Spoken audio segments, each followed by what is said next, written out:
দেখুন, আজকের ভিডিওর টাইটেল আর থাম্বনেল দেখে আপনারা বুঝতে পেরেছেন যে আমি ভিডিওটা কোন টপিকের উপর বানাতে চলেছি।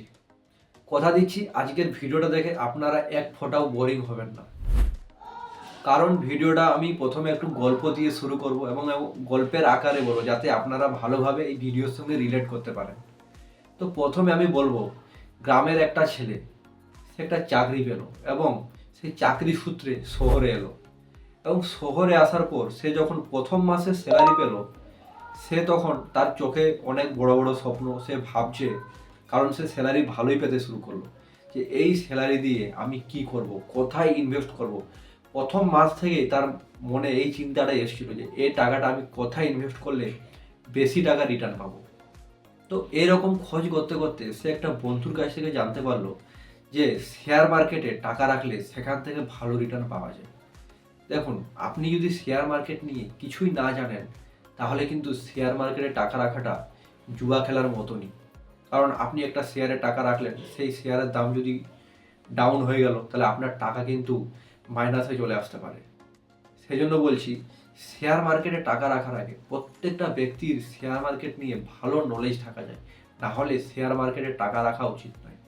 এই নিয়ে আমি ডিটেলসে বলবো, আগে আমি আপনাদের গল্পটা বলে দিই। তো যেরকম ছেলে, আমি ধরে নিলাম ছেলেটার নাম রাজু। রাজু যখন বন্ধুর কাছ থেকে জানতে পারলো যে হ্যাঁ, শেয়ার মার্কেট বা স্টক মার্কেটে টাকা রাখলে ভালো রিটার্ন পাওয়া যায়, তখন সে এই ব্যাপারে একটু খোঁজ খবর নিতে শুরু করলো। সে ডিউটি থেকে রাত্রেই গিয়ে একটি ব্রোকার অ্যাপ ডাউনলোড করলো। সেটা জিরোদা হতে পারে, গ্রো হতে পারে, আফস্টক্স হতে পারে, এঞ্জেল ওয়ান হতে পারে, যে কোনো একটা হতে পারে। একটা অ্যাপ ডাউনলোড করলো এবং সেখান থেকে সে শিখতে শুরু করলো যে স্টক মার্কেট কিভাবে কাজ করে, মিউচুয়াল ফান্ড এসআইপি কিভাবে করতে হয়, এসব নিয়ে সে একটু খোঁজ খবর নিতে শুরু করলো। এবং শেয়ার মার্কেট নিয়ে রাজু যে জিনিসটা প্রথমেই শিখলো, সে বুঝতে পারলো শেয়ার মার্কেট হচ্ছে একটা বিরাট বড় সমুদ্র। এখানে যদি আপনি সাঁতার না জানেন, আপনি কিন্তু ডুবে যাবেন। এবং আপনি যদি সাঁতার জানেন, তাহলে সেখান থেকে কিন্তু আপনি মুক্তা কুড়িয়ে নিয়ে আসতে পারবেন। অর্থাৎ এখানে এডুকেশন অ্যান্ড এক্সপিরিয়েন্সটা অনেক বড় ম্যাটার করছে। রাজুর মনে প্রথমে যে ধারণাটা ছিল যে শেয়ার মার্কেট মানে জুয়া, অর্থাৎ শেয়ার মার্কেটে টাকা লাগানো মানে জুয়া খেলা। কিন্তু এখন রাজু ধীরে ধীরে বুঝতে পারলো যে শেয়ার কেনা মানে কোম্পানির একটা অংশ কেনা। অর্থাৎ আপনি যদি কোম্পানির একটা শেয়ার কিনেন, তাহলে আপনি কোম্পানির অংশীদারিত্ব পেয়ে যাবেন। অর্থাৎ কোম্পানি লাভ করলে আপনার টাকা বাড়বে এবং কোম্পানি যদি লস করে আপনার টাকা মাইনাসে যাবে। তো এখান থেকে আমরা কি জানতে পারি, যে আমাদের যদি লাভ করতে হয়, তাহলে অবশ্যই আমাদের ভালো কোম্পানিতে ইনভেস্ট করতে হবে। যে কোম্পানির ভালো ভবিষ্যৎ আছে, সেই কোম্পানিতে আমাদের ইনভেস্ট করতে হবে। এবং এটা জানতে গেলে আমাদের জানা দরকার যে সেই কোম্পানিটা কি বিজনেস করছে, সেই কোম্পানির কি ভবিষ্যৎ আছে এবং অতীতে এই কোম্পানি কতটা পরিমাণে রিটার্ন দিয়েছে। যে কোনো কোম্পানির শেয়ার কেনার আগে নিজের মনে প্রশ্ন করবেন যে এই কোম্পানি যে ব্যবসাটা করে, সেই ব্যবসাটা আমি বুঝি তো, এবং এই ব্যবসাটা আগামী ভবিষ্যতে চলবে তো। একটা কোম্পানির শেয়ার 20 টাকাতেও পাওয়া যায়, আবার একটা কোম্পানির শেয়ার 2000 টাকায় পাওয়া যায়। এবং আপনি বলবেন যে 20 টাকার শেয়ারটা সস্তা, এটাই কিনে নিই। কিন্তু সস্তা জিনিস সবসময় ভালো হয় না। একটা মোবাইল 500 টাকাতেও পাওয়া যায় এবং 50,000এও পাওয়া যায়। তাহলে আপনি কি আশা করেন যে 500 টাকার মোবাইলটা 50,000এর মোবাইলের থেকে ভালো হবে? তাই সবসময় সস্তার দিকে যাবেন না। শেয়ার কেনার আগে অবশ্যই কোম্পানির কীরকম নাম ডাক আছে, সেই কোম্পানির নাম আপনি আগে শুনেছেন কি না, সেই কোম্পানির মার্কেটে কতটা পরিমাণে লোন আছে, কোম্পানি কি বিজনেস করে, সব কিছু জেনে এবং প্রয়োজনে আপনি কোনো ফাইন্যান্সিয়াল অ্যাডভাইসারের কাছে অ্যাডভাইস নিয়ে আপনি শেয়ার মার্কেটে টাকা ইনভেস্ট করতে পারেন। যেহেতু কোম্পানির লাভে আপনার লাভ, তাই আপনি সবসময় এই পাস্ট হিস্ট্রি খুলে দেখবেন যে এর আগে, অর্থাৎ লাস্ট 3-4-5 বছরে কোম্পানি কীরকমভাবে প্রফিট করেছে।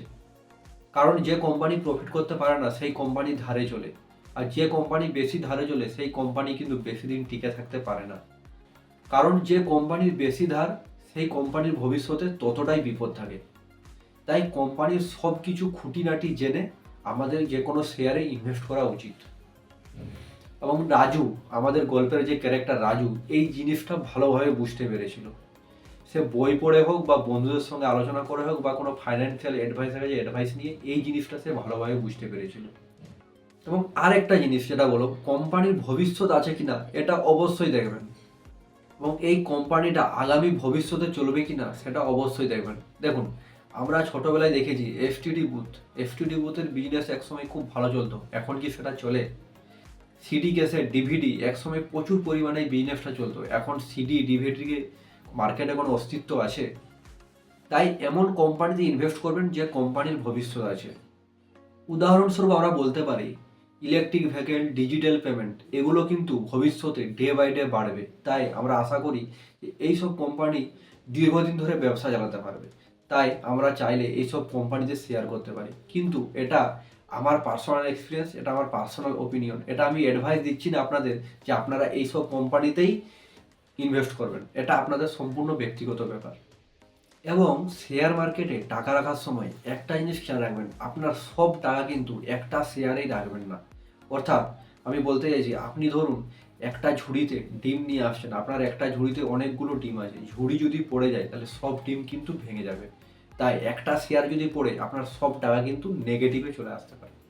তাই একটা শেয়ারে সব টাকা ঢালবেন না। আর একটা জিনিস, আবেগ। এই আবেগ কিন্তু শেয়ার মার্কেটের সবচেয়ে বড় শত্রু। শেয়ার যখন দাম কমছে আপনি ভয় খেয়ে যাচ্ছেন, তখন আপনি শেয়ার বিক্রি করছেন, এবং শেয়ারের যখন দাম বাড়ছে আপনার মনে লোভ আসছে, আপনি শেয়ার কিনে নিচ্ছেন। এই ভুলটা কিন্তু অধিকাংশ মানুষ করে থাকে, এই ভুলটা কিন্তু আপনি করবেন না। অনেক বড় বড় ইনভেস্টর বলে থাকেন, ইভেন আমারও এক্সপিরিয়েন্স, শেয়ারের যখন দাম কমে কমে কমে আসছে তখনই শেয়ার কেনা উচিত।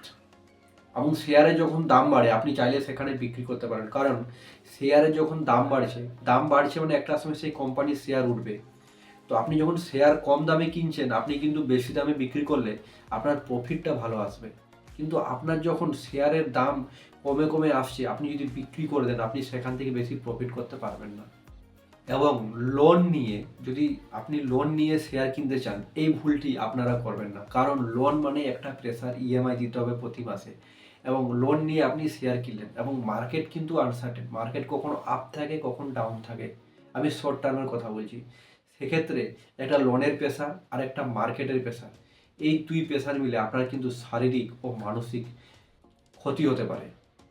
তাই আমি বলতে চাইবো, আপনারা লোন নিয়ে শেয়ার কিনবেন না।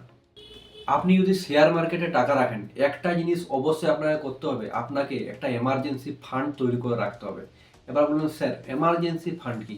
তো এমার্জেন্সি ফান্ড হলো, ধরুন আপনার প্রতি মাসে আপনার ঘর ভাড়া বা আপনার যে যাবতীয় খরচাবাবদ আপনার প্রতি মাসে 20,000 টাকা খরচা, তাহলে আপনাকে সেই 6 মাসের খরচা, অর্থাৎ 6 মাসের 1,20,000 টাকা, 20 ইন্টু 6 করলে 1,20,000 টাকা হয়। 20,000 টাকা ইন্টু 6 মাসের 1,20,000 টাকা আপনাকে সেভিংস অ্যাকাউন্টে রাখতে হবে। এই টাকাটা কি হবে, যখন আপনি স্টকসে টাকা রেখেছেন, শেয়ার মার্কেটে টাকা রেখেছেন, সেই টাকাটা যেন আপনাকে মাঝ পথে তুলে নিতে না হয়, আপনি যাতে লং টার্মে রাখতে পারেন, সেই জন্য আপনি এমার্জেন্সি ফান্ড রাখলেন। কারণ আপনার যদি বাই চান্স স্যালারি বন্ধ হয়ে যায় বা আপনার চাকরি চলে যাওয়া, কোনো একটা বিপদ এলো, আপনি যদি সেই টাকাটা থাকে তাহলে সেই টাকা দিয়ে আপনি যেন সার্ভাইভ করতে পারেন। তো এই জিনিসটি অবশ্যই আপনারা খেয়াল রাখবেন। এবং শেয়ার মার্কেটে টাকা রাখলে কখনো গুজবে কান দেবেন না যে এই শেয়ারটা আজকে ডবল হয়ে যাবে, আজকে ট্রিপল হয়ে যাবে, সবাই কিনছে আপনিও কিনুন, এই জিনিসটা আপনারা করবেন না। সবসময় নিজের মাথা খাটিয়ে শেয়ার মার্কেটে টাকা ইনভেস্ট করবেন। আচ্ছা, এই ভিডিওটি দেখার পর আপনাদের পার্সোনাল ভিউ কি? আচ্ছা, এই ভিডিওটি দেখার পর আপনাদের কি মনে হচ্ছে যে আপনারা এতদিন ধরে ভুল করে আসছেন, অর্থাৎ আপনারা গুজবে কান দিয়ে অনেক শেয়ার কিনে ফেলেছেন? না আপনি সেই মানুষ যে বুঝে সুঝে সিদ্ধান্ত নিয়ে শেয়ার কিনেছেন? তো গ্রামের ছেলে রাজু শহরে এসে চাকরি পাওয়ার পর স্যালারি পেয়ে নিজের বন্ধুদের কাছ থেকে বই পড়ে ফাইন্যান্সিয়াল অ্যাডভাইজারের কাছ থেকে শিখতে পারলো যে শেয়ার মার্কেটে টাকা রাখতে গেলে কোন কোন জিনিস খেয়াল রাখতে হয়। এবং আশা করছি আপনারাও, অনেকে হয়তো জানেন, যারা জানেন না আজকের ভিডিও দেখে অনেক কিছুই শিখতে পেরেছে যে শেয়ার মার্কেট থেকে আমরা কিভাবে ভালো টাকা বানাতে পারি, এবং শেয়ার মার্কেটে টাকা রাখতে গেলে আমাদের কি কি জিনিস খেয়াল রাখা উচিত। তো আজকের ভিডিওটি এখানেই শেষ করছি। ভিডিও ভালো লাগলে অবশ্যই লাইক করবেন, শেয়ার করবেন, এবং অবশ্যই এরকম ভিডিও আরও পেতে চ্যানেলটিকে সাবস্ক্রাইব করবেন। দেখা হচ্ছে পরের একটা ভিডিওতে, অবশ্যই নতুন একটা টপিক নিয়ে। ভালো থাকবেন, সুস্থ থাকবেন।